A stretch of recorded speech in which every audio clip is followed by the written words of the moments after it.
विकलांग रोते फिरे, कलेक्टर कह रहे 3 दिन में करूँगा और कलेक्टर साहब सो रहे आराम से। विकलांग रोते फिरे, कलेक्टर कह रहे 3 दिन में करूँगा और कलेक्टर साहब सो रहे आराम से। मुख्य ही ऐसा है हनुमानगढ़ का, सारा भांग सारी यही मिली हुई है। मैं कलेक्टर से क्यों मिलूँ? और अगर कुछ हो गया ना इन बेटियों के और होगा, मैं कलेक्टर का नाम लूँगा। मैं आप एक आदमी विकलांग आदमी 4-4 जगह जा रहा है, अंधा है कलेक्टर? एक आदमी विकलांग आदमी 4-4 जगह जा रहा है, अंधा है कलेक्टर? कि इसी डिपो के अंदर राज्य सरकार की सबसे शानदार योजना स्मार्ट कार्ड योजना, जिसमें विकलांग है, वृद्धा है, कमज़ोर वर्ग है, वो जो महिलाएं हैं विकलांग हैं, उनके लिए एक पास स्कीम है, निःशुल्क स्कीम है जो परिवहन विभाग उनको देता है। हमें मीडिया के माध्यम से पता चला और बाद में हमने इस डाटा को उठाया और मैंने मेरे मित्रों के माध्यम से राजस्थान की विधानसभा में ये प्रश्न लगवाया है।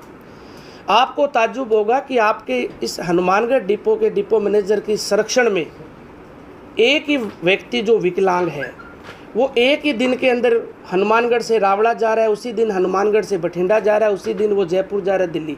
एक मामला नहीं है, बड़ा संगीन मामला है। करोड़ों लाखों रुपए का घोटाला उसके अंदर हुआ है। विकलांग साथियों ने ज्ञापन दिए हमारे जिला कलेक्टर महोदय को। जिला कलेक्टर महोदय का बयान है कि मैं 3 दिन में जाँच करवाऊँगा और आज वो महीने निकल गए।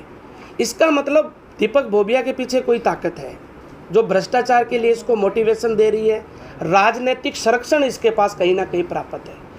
इतना बड़ा भ्रष्टाचार जो पकड़ा गया हो, जिसका स्टिंग ऑपरेशन हो और वो बच जाए, ये मेरी समझ से बाहर है। इसलिए मुझे इस मैदान के अंदर उतरना पड़ा है और मैं तब तक रहूँगा जब तक ऐसे भ्रष्ट अधिकारी इस ज़िले के अंदर, हमारे पड़ोसी ज़िले के अंदर रहेंगे।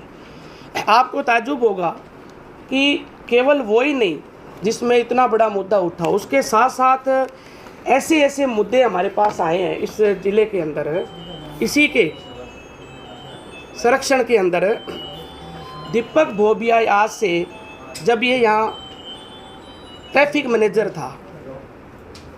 मैनेजर था, उस समय दीपक भोबिया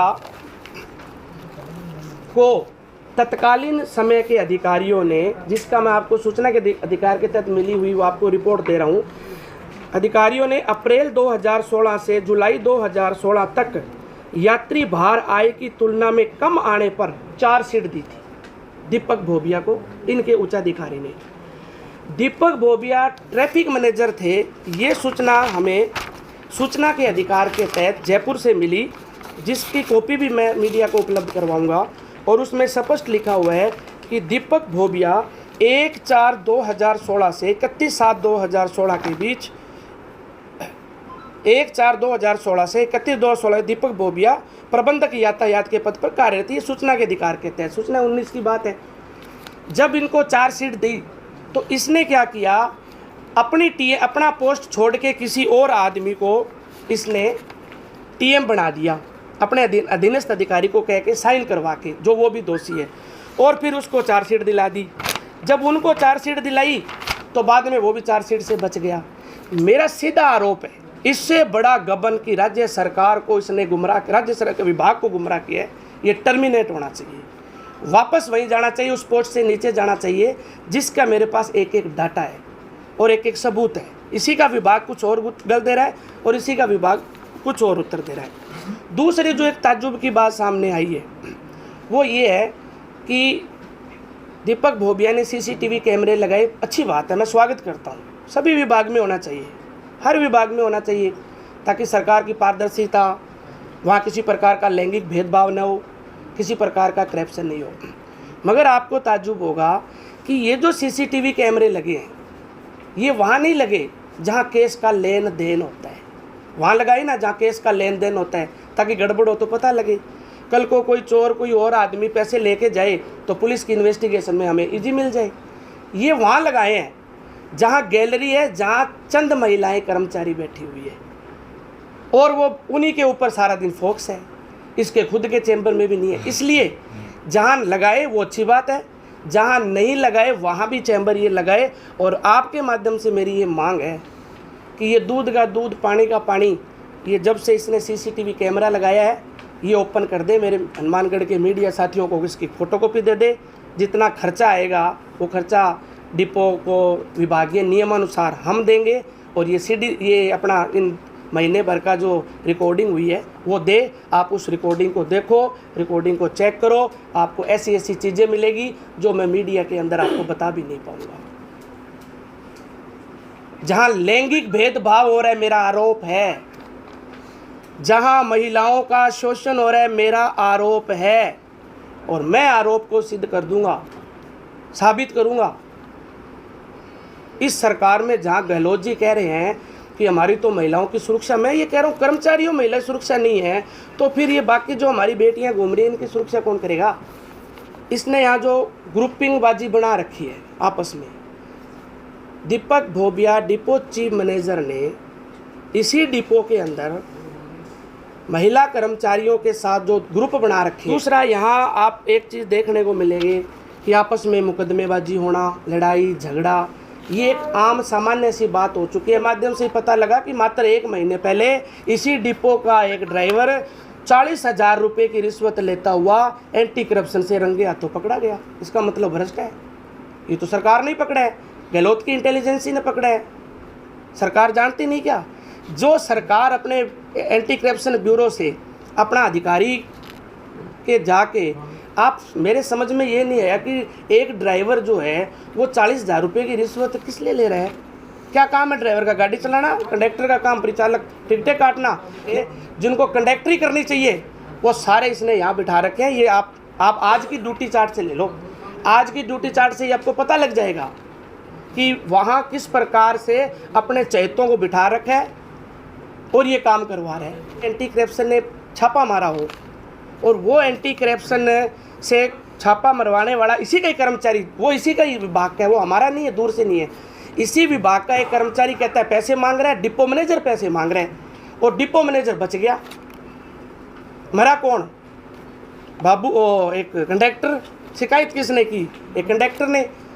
तो ये क्या हो रहा है भाई? हम कोई मंद बुद्धि है क्या जो हमें समझ में नहीं आ रहा? मेरा आरोप है ये भी कि ये अगर यहाँ से बच गया तो कितने दिन बचेगा डिपो मैनेजर? डिपो मैनेजर का ये जो, और लगातार यहाँ ये संरक्षण में है और खुलेआम चैलेंज दे के ये बात करता है। इसने खुद अपने ससुर के नाम से हनुमानगढ़ डिपो को वो बुकिंग जिसको बोलते हैं वो दे रखी है। इनके ससुर का नाम प्यारेलाल जी है। आप आज ही टिकट कटा लो प्यारेलाल जी के नाम से। डिपो भी ससुर का, ससुर और दामाद दोनों खा रहे हैं हनुमानगढ़ डिपो को। कोई तो डेयरी का फार्म है जो उसके बाद डेयरी डूरी है, वो भी इन्हीं की बताई गई है, जिसकी जांच, जिसकी रिपोर्ट के लिए मैं आपके माध्यम से भी लूँगा और मैं कोशिश करूँगा कि मैं ढूंढूँ। इसके रिश्तेदारों की, इधर उधर भाइयों की पूरी तरह इस गाड़ियाँ चल रही है। ये लोकल का रहने वाला है। और जो लोग कहते हैं हफ्ते लेना, ये मैं नहीं, मेरे पास सबूत नहीं इसलिए मैं नहीं कहूँगा, लेकिन ये जो बातें आ रही है, ये जो सिस्टम चला रखा है अपने परिवार को डिपो देना, ये बहुत है हनुमानगढ़ के लिए कलंक है। साहब से मैं दावे से कह सकता हूँ मेरे पास जो अभी तक है कम से कम 200 शिकायतें इसी के कर्मचारियों ने इसी के खिलाफ कर रखी है। आपके माध्यम से प्रेस कॉन्फ्रेंस का मतलब ये है कि जो आवाज़ हम नहीं बन सकते, जितनी ताकत से हम उस आवाज़ को आगे आप तक पहुँचाएँ कि इसको अगर कोई काम कहोगे तो ये रिकॉर्डिंग कर रहे हैं। यहाँ के कलेक्टर महोदय से कहना चाहता हूँ कि दीपक भोबिया को पता नहीं किन्होंने पाल रखा है। ये कलेक्टर साहब को भी चाहिए कि इनके अधीनस्थ जो विभाग है उन पे निरीक्षण करे, उस विभाग को देख ले। ऐसे ऐसे अधिकारी जो महिलाओं पे कमेंट करे और महिलाओं पे गलत नज़र रखे। इन बच्चियों को लेके अब तो राजस्थान का चीफ मिनिस्टर कौन है किसी को नहीं पता लग रहा, पर कल तो बनेगा। अगर फिर भी नहीं हुई, इन महिलाओं को लेके राजस्थान के मुख्यमंत्री के सामने जाऊंगा और ये सारी बातें मुख्यमंत्री को उन लड़कियों से कहलाऊंगा। ये मेरा दीपक भोबिया के ऊपर सीधा आरोप है। मैं चाहता हूँ कि कलेक्टर, सरकार, एमडी और जो कुछ का ये सारे लेटर हमने भेजे हुए हैं, विधानसभा तक घेरा हुआ है, इस आदमी को यहाँ से टर्मिनेट किया जाए। और अगर ये आदमी फिर आने वाले टाइम में कुछ करेगा तो फिर इसकी जिम्मेवारी यहाँ के कलेक्टर की भी होगी, इनके विभाग की भी होगी। और दोबारा अगर कोई हमें ऐसी शिकायत मिली तो ये हम बर्दाश्त नहीं करेंगे। तो डिपो मैनेजर के डिपो के ताला लगा के बैठूंगा, बंद करके बैठूंगा मैं उन बच्चियों को लेके। बस बाहर जाएगी, बस बाद में जाएगी, डिपो मैनेजर पहले यहाँ से जाएगा। मैं चुनौतीपूर्ण कह रहा हूँ ये बात। पैसे मांग रहा है दीपक भोबिया, क्या दोबारा एंटी करप्शन के पास जाए? क्या दोबारा एससीडी हमारी मदद करेगी? जिस एससीडी ने दारा सिंह ने एससीडी इसको पकड़ाया, ये दारा सिंह का इसने जीना आराम कर दिया कि तूने मेरे को एससीडी में पकड़ाया। जो दारा सिंह के साथ थे कुछ, उनका जीना आराम कर दिया कि तू मेरे को एससीडी में पकड़ाया, मैं तो बच गया, अब तुम्हें नौकरी करना सिखाऊंगा। क्या फिर दोबारा हमें इस जसविंदर सिंह को दारा सिंह बनाना पड़ेगा मेरे इलाके के आदमी को? क्या मुझे दोबारा एससीडी? और मुझे एससीडी पे कोई विश्वास नहीं है, एंटी करप्शन ब्यूरो पे मेरा आरोप है, एंटी करप्शन ब्यूरो पे कि वो चोर को छोड़ रहे हैं, चोर को छोड़ रहे हैं, वो असली को, और उनके ये जो पेंदे हैं इनको मार रहे हैं। एंटी करप्शन को पता नहीं क्या काम कौन कर रहा है कौन नहीं कर रहा, उन्हीं पे मेरा आरोप है। और मैं आज कह रहा हूँ कि हमारा एंटी करप्शन पे विश्वास बिल्कुल टूट गया। और यहाँ भी अगर कोई कर्मचारी आत्महत्या कर लेगा, ये कलेक्टर भी और सारे सस्पेंड करूँगा, सारे दोषी होंगे। मैंने नज़दीक से देखा हूँ, मैंने इन लोगों को, ये सारे मतलब मानसिक रूप से प्रताड़ित हो चुके हैं। भी कर्मचारी के अगर कुछ हो गया तो दीपक भोबिया और ये कलेक्टर ये सारे जिम्मेवार होंगे। मैंने अभी किसी से मुलाकात नहीं की, पर मैं मुलाकात क्यों करूं? क्योंकि मैं तो देख रहा हूं कलेक्टर साहब की देख रेख में, कलेक्टर साहब तो विकलांगों की जो मदद कलेक्टर नहीं कर पाया वो मेरी क्या मदद कर देगा? विकलांग रोते फिरे, कलेक्टर कह रहे 3 दिन में करूँगा और कलेक्टर साहब सो रहे आराम से। मुखिया ही ऐसा है हनुमानगढ़ का, सारा भांग सारी यही मिली हुई है, मैं कलेक्टर से क्यों मिलूँ? और अगर कुछ हो गया ना इन बेटियों के और होगा, मैं कलेक्टर का नाम लूँगा। मैं आपको ये मीडिया में कह के जा रहा हूँ, क्या कलेक्टर का नैतिक दायित्व नहीं है? कलेक्टर को पता नहीं है मीडिया ट्रायल कर रही है? एक आदमी विकलांग आदमी 4-4 जगह जा रहा है, अंधा है कलेक्टर? किसने आईएएस बनाया इस कलेक्टर को? एक ही दिन में एक आदमी हनुमानगढ़ से बठिंडा, हनुमानगढ़ से दिल्ली, हनुमानगढ़ से रावड़ा पहुंच गया। हनुमान जी भी नहीं पहुंचे थे। अगर भारतीय हिंदुत्व की बात करूं तो वो भी लंका पहुंचते पहुंचते मेरे हिसाब से उसको भी 2-3 दिन लगे थे, और ये पहुंच गए। सब पता है कलेक्टर को। हाँ सीधा है, सीधा है। मैं शामिल नहीं हूं तो मैं ठोक के कह रहा हूं, वो नहीं बोल रहा, वो शामिल है, वो बोल जाएगा, मैं समझ लूंगा ईमानदार है। कलेक्टर प्रसंज्ञान ले ले मेरे आज की इस प्रेस कॉन्फ्रेंस का, मैं मान जाऊंगा। कलेक्टर बुला ले, लड़कियों को मैं पेश कर दूंगा, मेरा आरोप है।